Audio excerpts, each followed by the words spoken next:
നമസ്കാരം. ഇന്ന് സംഭവിച്ച പ്രധാനപ്പെട്ട 10 വാർത്തകളിലേക്ക് ടുഡേയ്സ് ഹൈലൈറ്റ്സ് ആരംഭിക്കാം. സ്വാഗതം. കൊരട്ടിയിൽ വീട് കയറി ആക്രമണം, യുവാവ് കസ്റ്റഡിയിൽ. മഹിളാ അസോസിയേഷൻ നേതാവിന്റെ വീടിന് നേരെയാണ് ആക്രമണമുണ്ടായത്. കൊരട്ടി ഗ്രാമപഞ്ചായത്ത് അംഗവും CPIM ബ്രാഞ്ച് സെക്രട്ടറിയുമായ സിന്ധു ജയരാജിന്റെ വീടിന് നേരെയാണ് ആക്രമണം നടന്നത്. ഗുളിക രൂപത്തിലാക്കി കടത്താൻ ശ്രമിച്ച 430 ഗ്രാം സ്വർണം നെടുമ്പാശ്ശേരിയിൽ കസ്റ്റംസ് പിടികൂടി. ജിദ്ദയിൽ നിന്നുമെത്തിയ മലപ്പുറം സ്വദേശി സിറാജുദ്ദീനാണ് സ്വർണം കൊണ്ടുവന്നത്. മറ്റ് ലഗേജുകളൊന്നുമില്ലാതെ ഗ്രീൻ ചാനലിലൂടെ കടക്കാൻ ശ്രമിക്കുന്നതിനിടയിൽ സംശയം തോന്നി ദേഹപരിശോധന നടത്തുകയായിരുന്നു. അതിരപ്പള്ളി റോഡിൽ ഒറ്റയാനിറങ്ങി വാഹനങ്ങൾ തടഞ്ഞു. ശനിയാഴ്ച രാവിലെ 7 മണിയോടെയാണ് ചിക്ലായി ഭാഗത്ത് കാട്ടുകൊമ്പൻ ഇറങ്ങിയത്.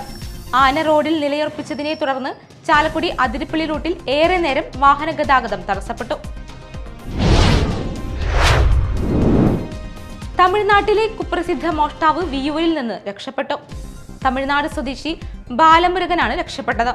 കഴിഞ്ഞ ദിവസം രാത്രി 9ഓടെ തമിഴ്നാട് പോലീസിന്റെ കസ്റ്റഡിയിൽ നിന്നാണ് ഇയാൾ രക്ഷപ്പെട്ടത്. ബാലമുരുകൻ കേരളം വിട്ടെന്നാണ് സൂചന. ശ്രീനാരായണപുരം പൂവത്തുംകടവിൽ ദേശീയപാത നിർമ്മാണ സ്ഥലത്തു നിന്നും ഇരുമ്പ് സാധനങ്ങൾ മോഷ്ടിച്ചയാൾ പിടിയിൽ. തമിഴ്നാട് തെങ്കാശി സ്വദേശി കുബേന്ദ്രനെയാണ് മതിലകം പോലീസ് അറസ്റ്റ് ചെയ്തത്. കഴിഞ്ഞ ദിവസമാണ് വെമ്പല്ലൂരിൽ ആക്രിക്കട നടത്തുന്ന കുബേന്ദ്രൻ ഇരുമ്പ് സാധനങ്ങൾ മോഷ്ടിച്ചത്. SMA രോഗത്തോട് പൊരുതി +2 ഉയർന്ന മാർക്ക് നേടിയ അസ്നയെ കാണാൻ കളക്ടർ VR കൃഷ്ണതേജ എത്തി. തുടർ പഠനത്തിന്റെ സാധ്യതകൾക്കുള്ള സംശയവും തീർത്താണ് മടങ്ങിയത്. അസ്ന പഠിച്ച വിദ്യാലയത്തിലെ പ്രിൻസിപ്പൽ CD ജിന്നിയും ക്ലാസ് അധ്യാപിക VS സരിതയും കളക്ടർക്കൊപ്പമുണ്ടായിരുന്നു.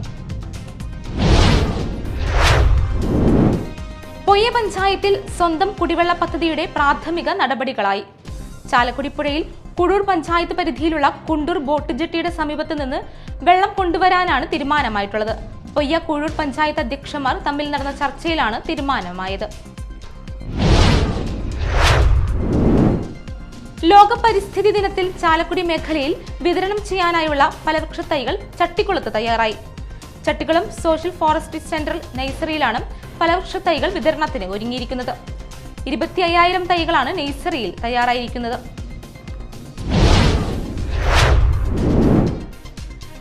മാള ഗ്രാമപഞ്ചായത്ത് മഴക്കാലപൂർവ്വ ശുചീകരണത്തിന്റെ ഭാഗമായി ക്യാമ്പയിൻ സംഘടിപ്പിച്ചു. മാള ബസ് സ്റ്റാൻഡ് പരിസരത്ത് നടന്ന ശുചീകരണം ഗ്രാമപഞ്ചായത്ത് പ്രസിഡന്റ് ബിന്ദു ബാബു ഉദ്ഘാടനം ചെയ്തു. ക്യാമ്പയിന്റെ ഭാഗമായി ബോട്ടിൽ ബൂത്ത് സ്ഥാപിച്ചു. ജയ ബിജു, നബീസത്ത് ജലീൽ, ഉഷ ബാലൻ, ഹരിതകർമ്മ അംഗങ്ങൾ തുടങ്ങിയവർ പങ്കെടുത്തു. നോർത്ത് പറവൂർ SNDP യൂണിയന്റെ ആഭിമുഖ്യത്തിൽ ആരംഭിച്ച ശ്രീനാരായണ ദർശനോത്സവം SNDP യോഗം ജനറൽ സെക്രട്ടറി വെള്ളാപ്പള്ളി നരേശൻ ഉദ്ഘാടനം ചെയ്തു. മന്ത്രി P രാജീവ് ദർശനോത്സവ സന്ദേശം നൽകി. യൂണിയൻ പ്രസിഡന്റ് CN രാധാകൃഷ്ണൻ അധ്യക്ഷനായി.